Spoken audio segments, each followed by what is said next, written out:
हम लोग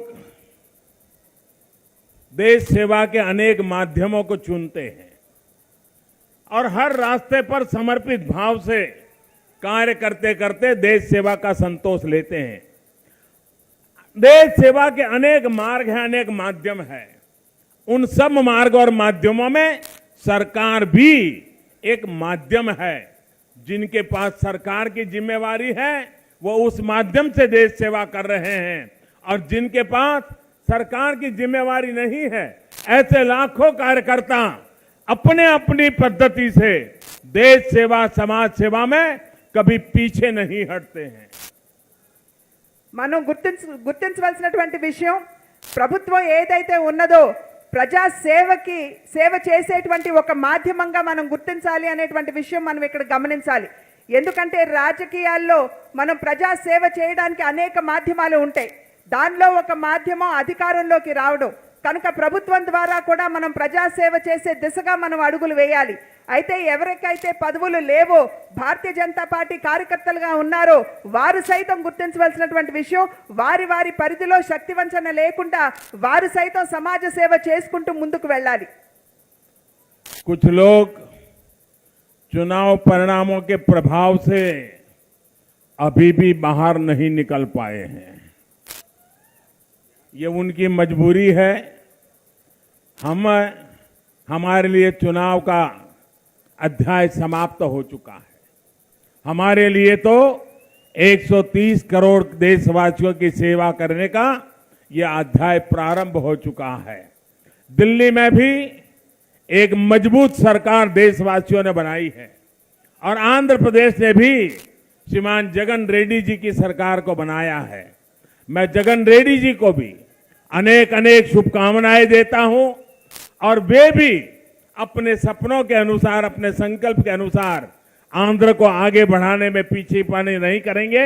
और मैं विश्वास दिलाता हूं आंध्र के लोगों को कि भारत सरकार आंध्र के नागरिकों की भलाई के लिए, आंध्र के विकास के लिए पूरी तरह से संकल्पबद्ध होकर के आपके साथ खड़ी रहेगी। ఎన్నికలు అయిపోయాయి, ఎన్నికల ఫలితాలు వెలువడ్డాయి. అయినా కూడా చాలా మంది నాయకులు, పార్టీలు నేటికి సైతం ఆ ఎన్నికల ఫలితాల యొక్క ప్రభావం నుండి బయటకు రాలేకపోతున్నారు. అయితే భారతీయ జనతా పార్టీకి సంబంధించినంత వరకు కూడా ప్రతి ఒక్క శ్వాస ప్రజా సేవకి అంకితమైనటువంటి సందర్భంలో కేంద్రంలో సైతం ప్రజలు ఒక సుస్థిరమైనటువంటి ప్రభుత్వానికి ఆశీర్వాదం ఇచ్చినటువంటి నేపథ్యంలో మా యొక్క లక్ష్యం, సంకల్పం ప్రజా సేవకి పెద్దపీట వేస్తూ ముందుకు వెళ్ళడం మాత్రమే అని చెప్పి మీ అందరికీ తెలియజేస్తున్నాను. ఆంధ్ర రాష్ట్రంలో సైతం జగన్మోహన్ రెడ్డి గారు ముఖ్యమంత్రిగా బాధ్యతలు చేపట్టారు. వారికి నా అభినందనలు తెలుపుతూ ప్రజా సంక్షేమ, ప్రజా హిత పాలనని ప్రజలకు అందివ్వాలి అని చెప్పి వారికి నేను తెలియజేస్తున్నాను. అదేవిధంగా ఆంధ్ర రాష్ట్ర అభివృద్ధికి భారతీయ జనతా పార్టీ ఎప్పుడూ కూడా కట్టుబడి ఉన్నటువంటి సందర్భంలో ఏ విధంగానైనా, ఏ రకంగా కావాలన్నా ఆ రకంగా ఆంధ్ర రాష్ట్రానికి సంపూర్ణ సహకారాన్ని అందించడానికి మేము సంసిద్ధంగా ఉన్నాం. आंध्र प्रदेश अनंत संभावनाओं का प्रदेश है। खेती से लेकर के विज्ञान तक, इनोवेशन से लेकर के स्टार्टअप तक अनेक क्षेत्रों में आंध्र एक नए आंध्र की दिशा में आगे बढ़ सकता है।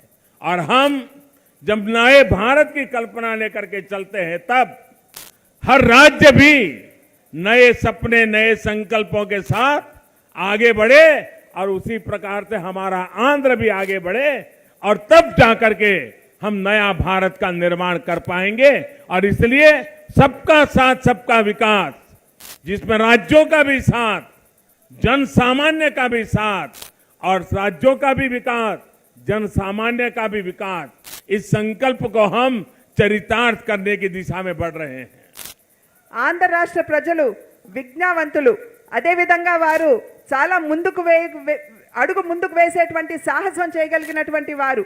మరి వారిని చూసినట్లయితే రైతుల దగ్గర నుండి శాస్త్రవేత్తల దాకా ఈ రాష్ట్రంలో ఉన్నటువంటి విషయం మనందరికీ తెలుసు. స్టార్టప్ నుండి టెక్నాలజీని ముందుకు తీసుకెళ్లేటువంటి శాస్త్రవేత్తలు ఉన్నటువంటి రాష్ట్రం ఆంధ్ర రాష్ట్రం. ఆ సందర్భంలో మనమందరం కూడా ప్రత్యేకించి భారతీయ జనతా పార్టీ నాయకత్వంలో ఉన్న కేంద్ర ప్రభుత్వం ఆంధ్ర రాష్ట్ర అభివృద్ధికి కట్టుబడి ఉంటూ ఆంధ్ర రాష్ట్రాన్ని ఏ విధంగా ముందుకు తీసుకుని వెళ్ళాలి అనేటువంటి విషయంలో ఏమాత్రం వెనుకడుగు వేయబోదు. जो लोग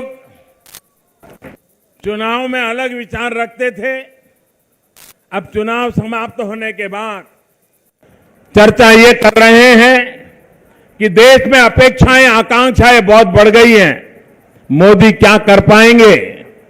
मैं मानता हूं कि देश के सामान्य मानवी में अपेक्षाएं बढ़े, आकांक्षाएं बढ़े, कुछ कर गुजरने की इच्छा हो, अवसरों की तलाश हो, वो देश की प्रगति के लिए एक उत्तम अवसर माना जाना चाहिए। और आज देश में, राज्यों में, इलाकों में, तहसील में जो नई नई आकांक्षाएं जग रही है, उसे मैं भारत का सौभाग्य मानता हूं, उज्जवल भविष्य की गारंटी मानता हूं।